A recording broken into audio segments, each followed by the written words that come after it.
Hello bachcho, let's read the question. Mx and My denote the atomic masses of the parent and the daughter nuclei respectively in radioactive decay.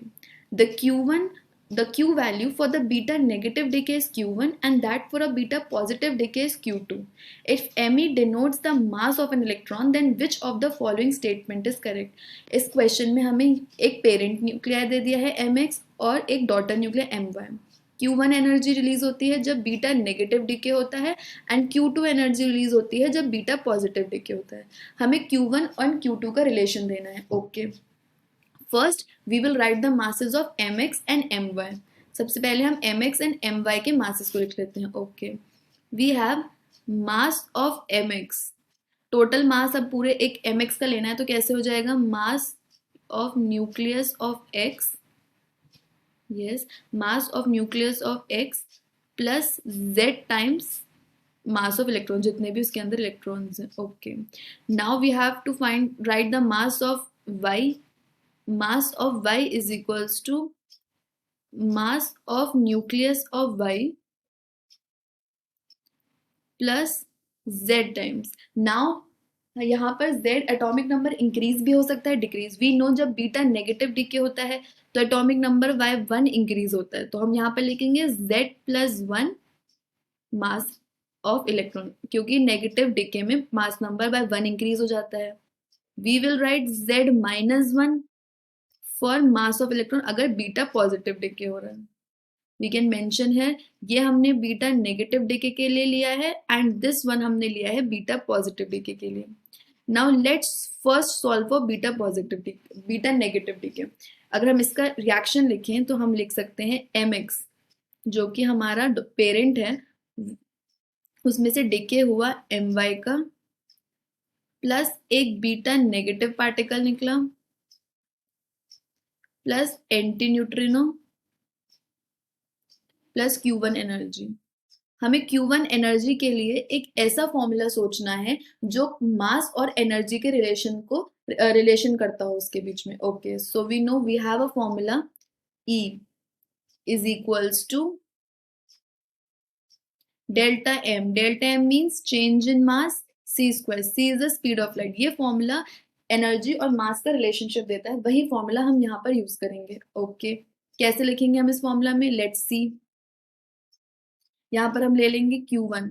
Q1 is the value is equals to, yes, mass of nucleus of X, mass of nucleus of X minus mass of nucleus of Y minus mass of electron beta particle जो निकला है, and whole will be multiplied by C square because it is mc square. Now we know हम यहाँ पर here mass of nucleus of X and mass of nucleus of Y. For this we can write these values. हमने यहाँ पर mass of nucleus of X निकाल रखा है. यहाँ पर ये mass of nucleus of X की values को अगर हम पुट करेंगे तो हमें एक इक्वेशन मिल जाएगी, वैसे हम सॉल्व कर देंगे. Okay,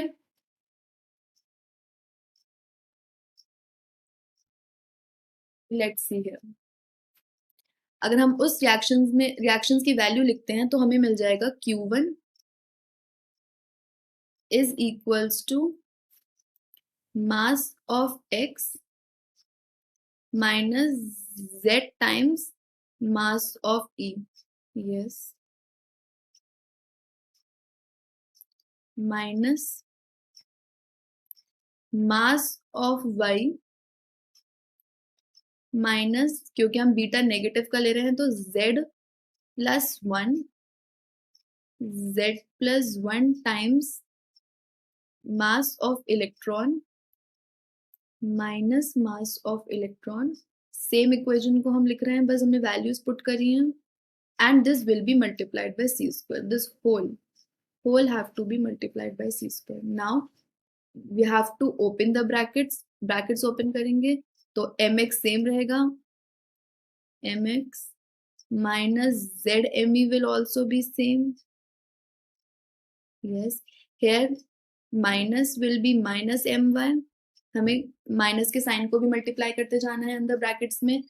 here minus sign is given, so minus minus positive,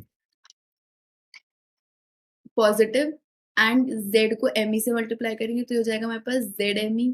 again पूरे क्रॉस जब हम ब्रैकेट्स खोल रहे हैं तो एक बार z को me से मल्टीप्लाई करेगा, एक बार 1 को, and sign will also be get multiply. तो यहाँ minus minus it will be plus, again minus minus will be plus. We have plus me minus me and this whole have to be multiplied by c square। Now let's सी कि हम क्या क्या इसमें से cut कर सकते हैं। We can see this minus Z M E and plus Z M E will get cut, plus M E और माइनस एम ई को हम कट कर सकते हैं। तो हमें इक्वेशन मिल गई हमारी जो आ रही है Q1 की value, Q1 is equals to mx minus my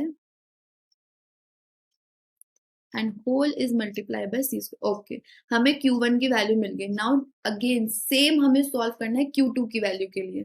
अगर हम यहाँ Q2 की वैल्यू लिखें,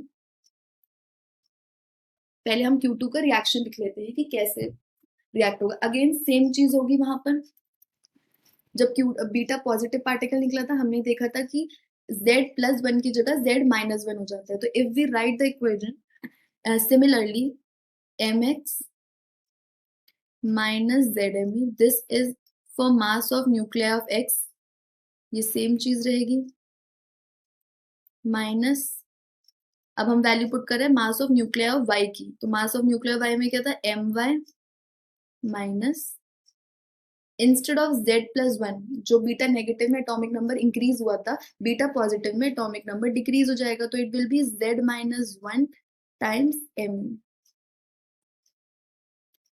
minus ME whole will be multiplied by c square।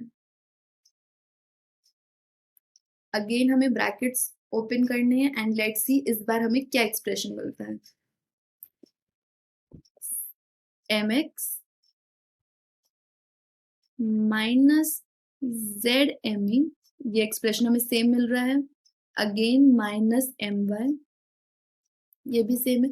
Again हमें z माइनस 1 को me से भी मल्टीप्लाई करना है और साइन भी देखना है। First we can see ZME रहेगा, z को me से मल्टीप्लाई कर, साइन कौन सा आएगा, minus minus will become plus, 1 into me will be 1 me और सिंपली me, एंड साइन क्या रहेगा, here it is minus minus minus plus and plus minus minus, so we will get minus। here we have got plus because यहाँ पर अंदर plus था, यहाँ पर minus है तो माइनस आ रहा है मल्टीप्लाई करने के बाद, and we have minus here also. Now we have to see कि क्या क्या चीज यहाँ से कट हो जाएगी। Let's see, we can see minus ZME and minus ZME cut हो जाएगा, लेकिन ME and ME will not get cut because यहाँ पर माइनस माइनस में है, वहां प्लस माइनस में था तो वो कट हो गए थे। Now let's write the final equation. Final equation is Q2 is equal to mx minus my minus 2me whole multiplied by c square. Okay, तो हमें Q1 की वैल्यू मिल गई, Q2 की वैल्यू मिल गई, आप देख सकते हैं यहाँ पर Q1 की वैल्यू है and this is value of Q2। Now let's see equations में ये वैल्यूज कौन सी दे। Q1 is equals to mx minus my c square into c square and Q2 is equals to mx minus my minus 2me का whole multiplied by c square. So option A is correct. Hope you understood it well. Thank you.